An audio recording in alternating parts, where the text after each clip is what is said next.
मैं ये पेश करना चाहूँगा, देखें उधर वो आइन में लिखे कि जी एहतजाज और लॉन्ग मार्च जो है वो अलाउड है, ठीक है, फंडामेंटल राइट में, ओके, उसे क्या हम तैयारी कर रहे हैं।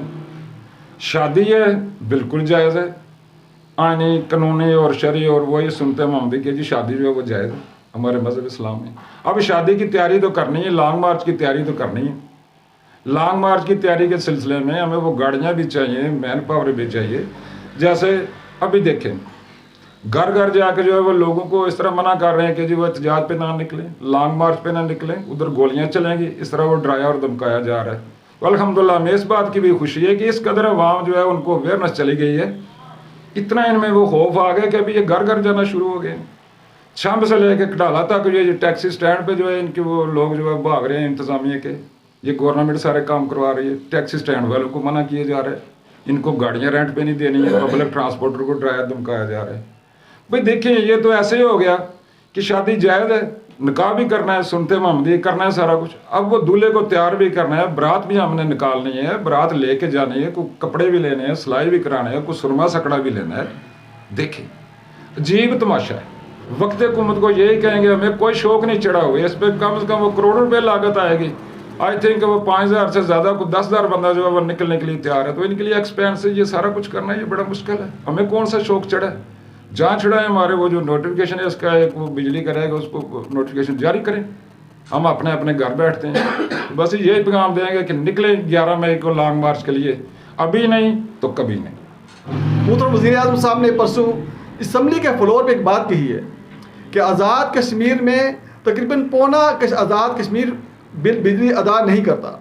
इट मीन्स ओनली 25% लोग बिल बिजली अदा करते हैं। और खुदा के बंदो, क्या आवाम ने बाकी लोगों से बिल बिजली लेने हैं? आप 100% से बिल बिजली लें, लेकिन पैदावारी लागत पर लें और आपके ये तमाम अखराजात भी पूरे हो जाएंगे।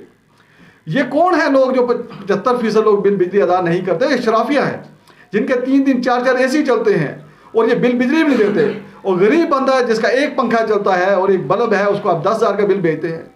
इसलिए ये जुल्म बंद करें। अब आज़ाद कश्मीर का आवाम जाग चुकी है, किसी सूरत में ये पीछे नहीं हटेंगे। आप कुछ भी कर लें, आप ये आपका मंजन बिकने वाला नहीं है।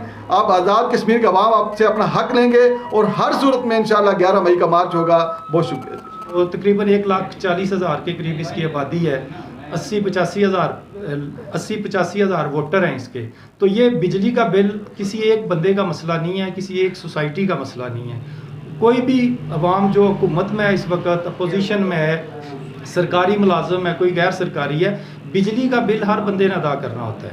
और हमारी गुजारिश ये है कि ये जुल्म है कश्मीरियों के साथ और स्पेशली मीरपुर डिवीजन के साथ। अभी ये सारा मुजफ्फराबाद तक जितने हाइड्रो पावर प्रोजेक्ट्स बने हुए हैं इनमें आलमोस्ट कम कास्ट पे बिजली बन रही है। तो कम कास्ट पे बिजली लेके और इसको पाकिस्तान से चक्कर लगवा के आप कहें कि अब इसने लंबा सफ़र तय कर लिया, अब इसका खर्चा ज़्यादा हो गया, तो ये अवाम के साथ जाती है। ये सबसे ज़्यादा कुर्बानियाँ कश्मीरी अवाम ने दी हैं और मैं कहता हूँ कि कश्मीरी अवाम से ज़्यादा शरीफ अवाम और इस मुल्क में किसी सूबे की नहीं है। आप 50 साल से जोर लगा चुके हैं, कालाबाग डैम नहीं बना सकते। मीरपुर वालों को कहते हैं डैम बनाना है तो डैम बन जाता है, कश्मीर वालों को कहते हैं ये करना है वो हो जाता है, अपरेजिंग करनी है वो हो जाती है। तो इसके बदले में क्या दे रहे हैं आप इसको? तो गुजारा ये जो हालात आप पैदा कर रहे हैं, एक तो आपकी सियासत भी इससे डैमेज होगी और दूसरा अवाम का जो मसला इस वक्त हल होने के करीब है उसमें रुकावट अगर कोई डाल रहा है तो मैं समझता हूँ कि वज़ीर दाखिला का वकार नूर साहब डाल रहे हैं। हमारा पुरजोर मुतालबा है कि हमें अपना राइट इस्तेमाल करने की आज़ादी दी जाए और हमें मुजफ्फराबाद की तरफ लॉन्ग मार्च की बिल्कुल खुली आज़ादी होनी चाहिए। हमारा फंडामेंटल राइट है और इसको किसी सूरत में रोकना नहीं चाहिए। अगर रोका गया तो फिर ज़ाहिर हालात सीधा होंगे और उसकी तमाम तो जिम्मेदारी इंतज़ामिया और मौजूदा गवर्नमेंट में होगी। मैं आज़ाद कश्मीर हुकूमत से ये अपील करूँगा कि आग से मत खेलें। आज़ाद कश्मीर के अवाम अब बेदार हो चुके हैं और अब वो किसी भी हथकंडे से रुकने वाले नहीं हैं। मैं कर्नल वकार अहमद नूर साहब से बराह रास्त मुखातब हूँ कि जनाब आपने तो आपके वालिद साहब ने हमें ये सिखाया है कि जदोजहद करनी चाहिए अपने हक़ मांगने के लिए। आप ख़ुद बिजली के इस इशू पर तकरीरें करते रहे और आज आपका जो रवैया है वो अफसोस के साथ ये कहना पड़ता है ये अवाम की फेवर में नहीं जा रहा, बल्कि आप अवाम को ताकत के बल पर रोकने की कोशिश कर रहे हैं। हमारी जो एक्शन कमेटी, सिविल सोसाइटी या आम इंशाल्लाह पूरी मजबूती के साथ खड़े हैं, कोई गिरफ्तारी से डरने वाले नहीं हैं। बिल्कुल जो कॉल हमें एक्शन कमेटी सिविल सोसाइटी देगी, हम इंशाल्लाह पूरे भरपूर तरीके से मॉल से निकलेंगे, बरनाला से निकलेंगे, बिम्बर से निकलेंगे, कोटली से निकलेंगे, इंशाल्लाह मुजफ्फराबाद तक जाएंगे। हम किसी के आगे डरने वाले या झुकने वाले नहीं हैं। हमारा ये हक है, हम अपने हक के लिए निकले, हमारा किसी के खिलाफ कोई सियासी इशू नहीं है। वजारत दाखिला आप तहसील बरनाला में ही जो है वो ना चलाएं, ये मुश्किल हो जाता है। अवाम से बड़ी आपको सबको ये बात समझनी चाहिए कि अवाम से बड़ी ताकत कोई नहीं है, पुरअमन अवाम से। और ये बात इंशाअल्लाह ताला हम 11 मई को बताएंगे तहसील बरनाला के अंदर भी, ज़िला पिंबर के अंदर भी, पूरे ज़ाक कश्मीर के अंदर भी, कि इस तरह फस्तायत के जो इक़दाम होते हैं इनसे तहरीकें रुकती नहीं हैं। इंशाअल्लाह 11 मई को जो है पुरअमन अवामी जो है वो अवाम पुरअमन होकर बाहर निकलेगी, तो इस तरह कोई जबर जो है उसको कुचल नहीं सकता।